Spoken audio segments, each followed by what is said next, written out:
Our second lesson in Chapter 8 is going to take us back to some really important algebra skills that we're going to need when we start studying similarity in the next section. So you can see the title of our lesson here today is on ratio and proportion. I can recognize and work with ratios. I can recognize and work with proportions. I can apply the product and ratio theorems to proportions, and I can calculate geometric means. I actually think you've probably already studied these first three, so hopefully those will be review. I'm not sure you've heard of geometric means, but it ties in nicely to what we're doing in proportion. So let's define some things just to refresh your memory here. A ratio is a quotient of two numbers. All right? Quotient meaning you divide, so I could write it like 5/3. Or you can also sometimes write ratios this way, 5 to 3. We're mostly going to be using the fraction format, but if you leave your answers in this form, I'm okay with that too. A proportion is an equation stating two or more ratios are equal.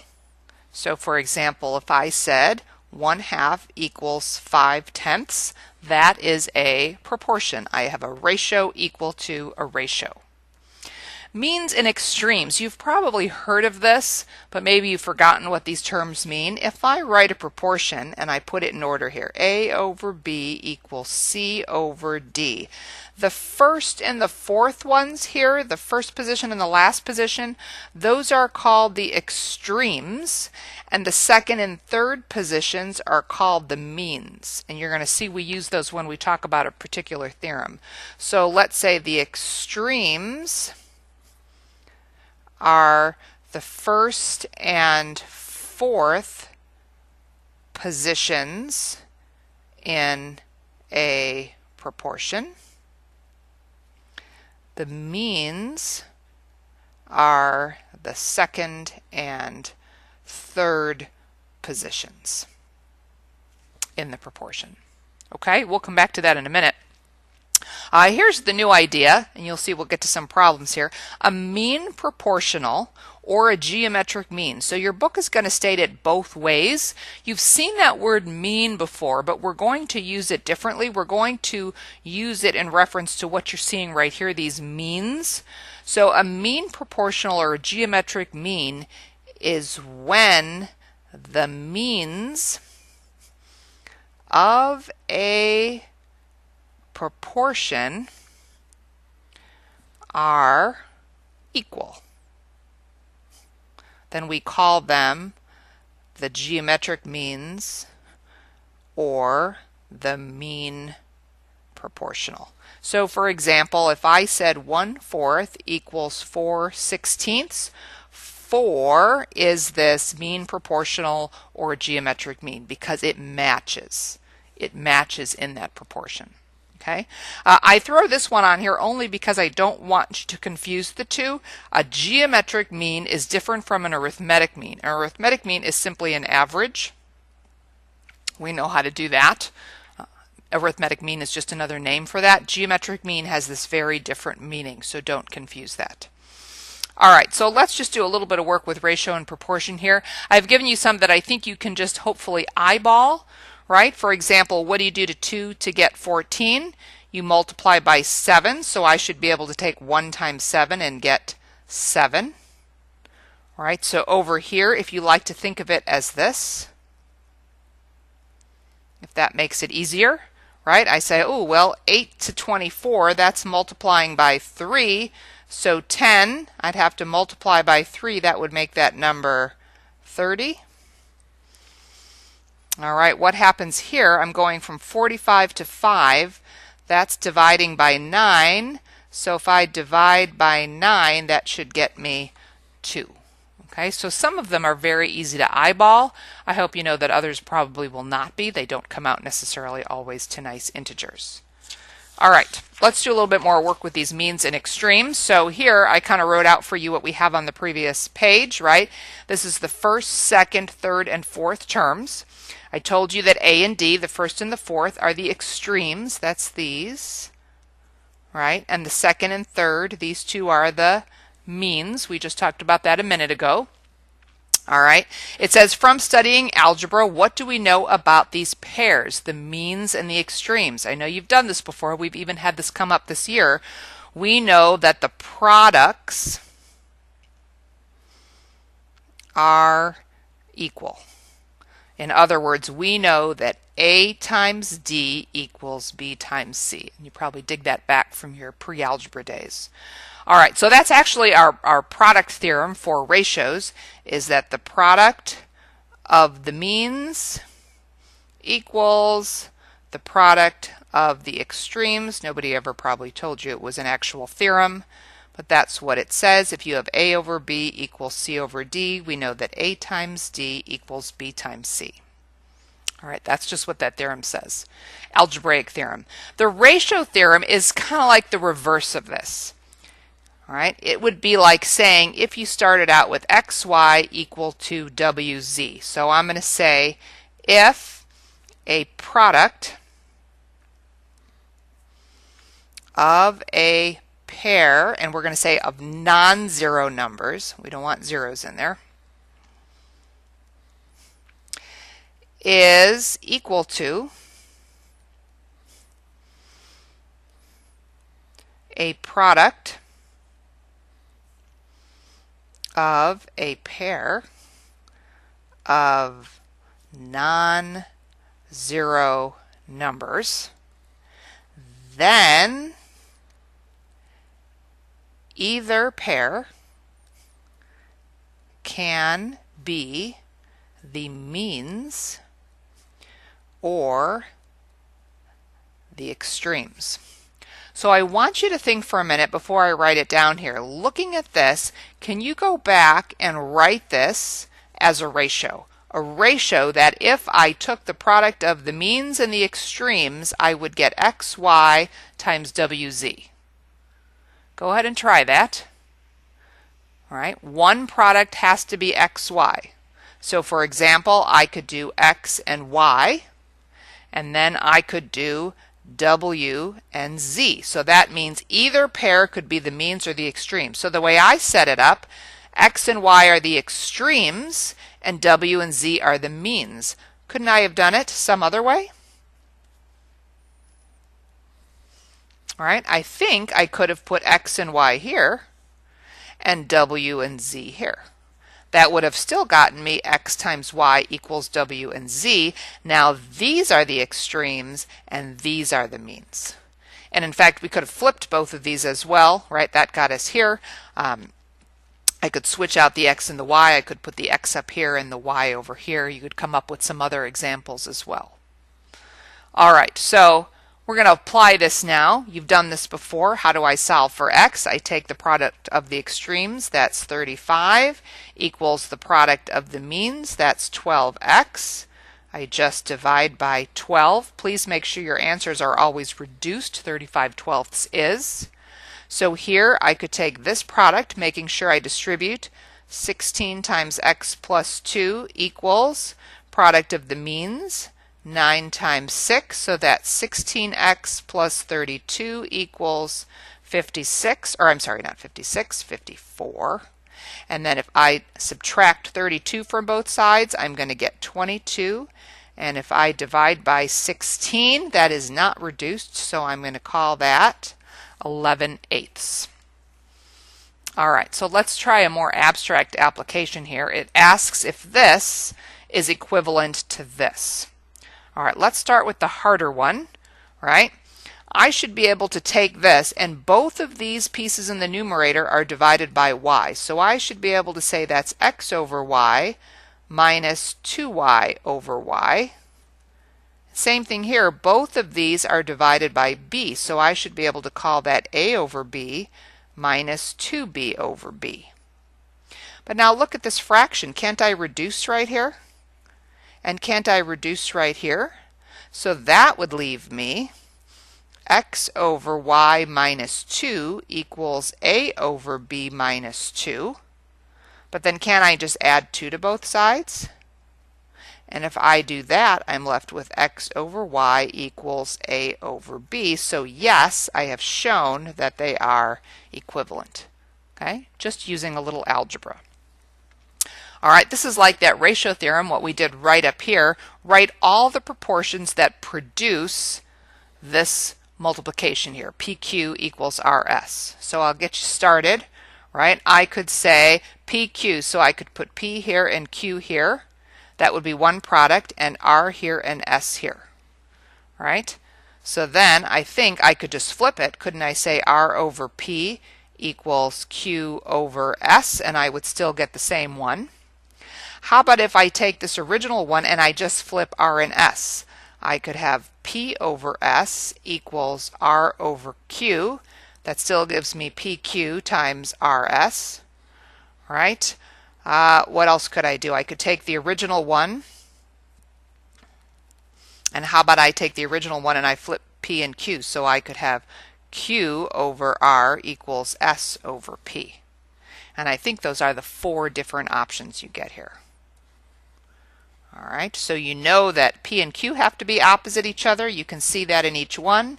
And you also know that R and S have to be opposite each other. You can see that in each one.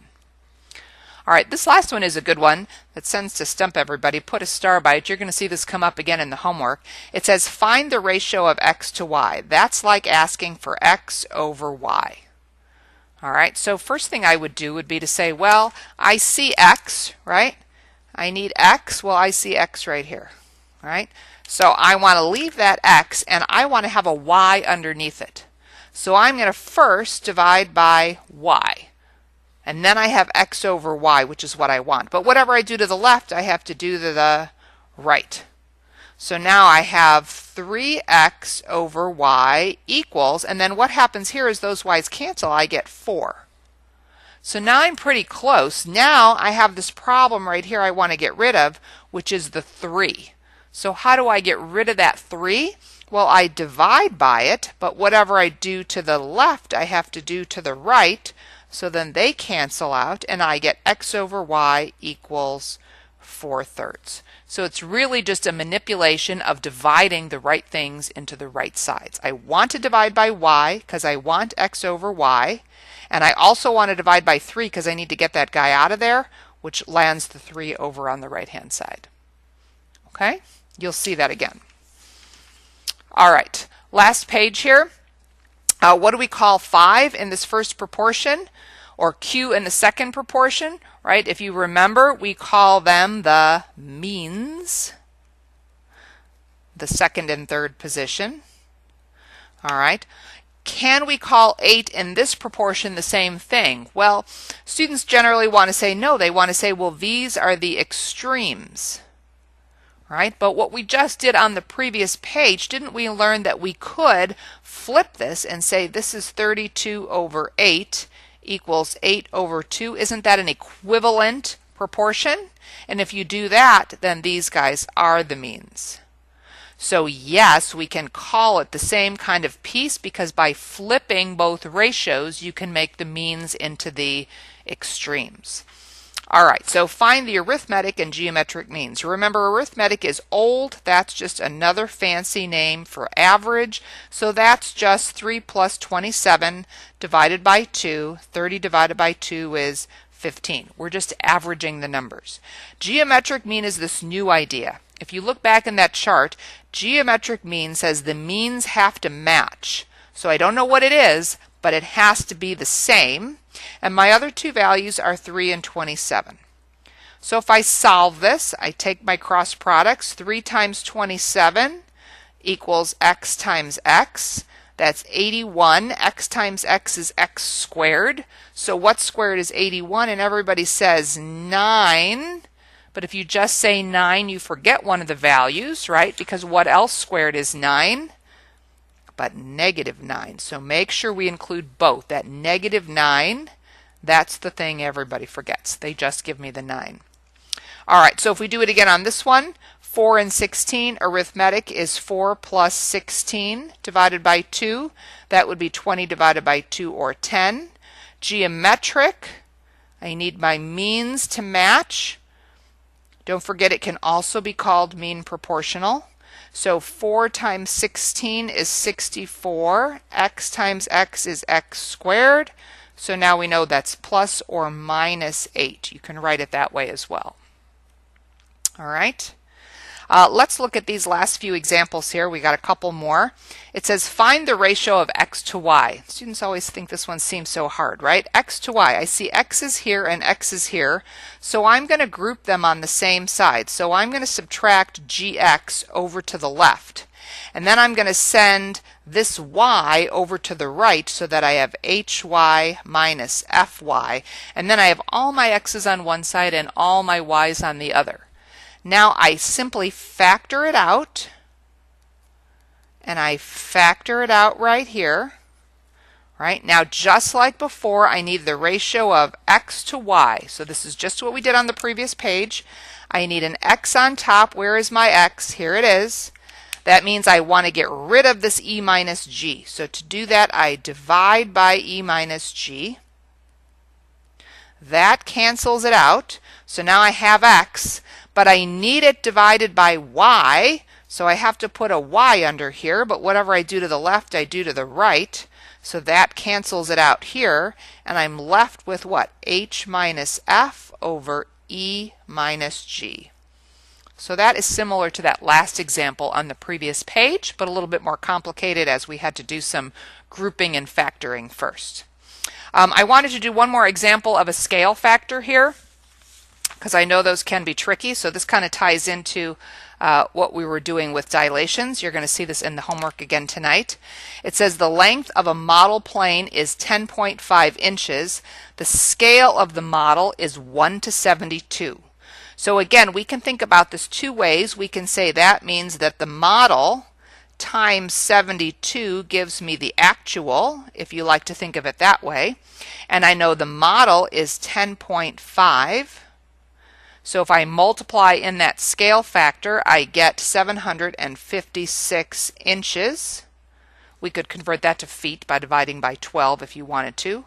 Or I can use the ratio method. So if you want to think of the scale factor as model to actual was 1 to 72, and then I know the model was 10.5, what is the actual? Right, you can think of it that way as well. So x would be 756 if you do it that way as well. Okay, so whichever method you like, the ratio method or the multiplying in the scale factor piece. All right, this one says if a real plane has a wingspan of 43.5, find the wingspan of the model. So I can go back to this equation. I can say the model, I'm using the same scale factor, model times 72 is actual. Right? This time I know the real plane has a wingspan of 43.5 feet. So I would put that in for the actual if I'm using this method. And I could solve for the model.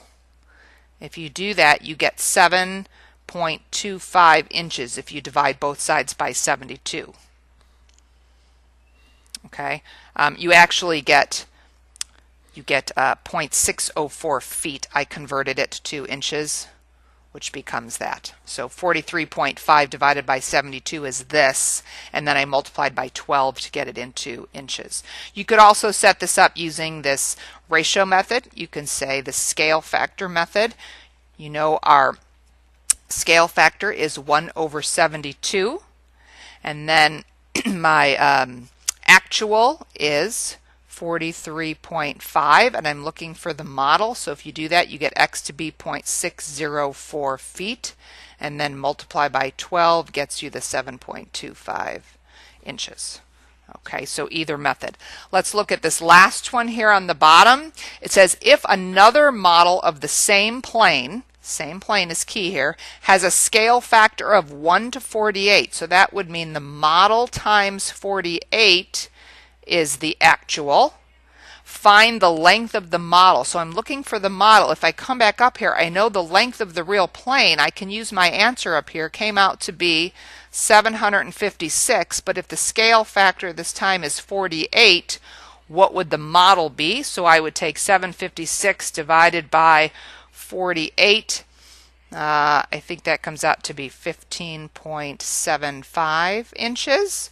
Or you could have done the ratio method, which would be 1 to 48 for model to actual. But then I knew the actual was 756 inches. So what is the model? That would have gotten you the same answer. All right.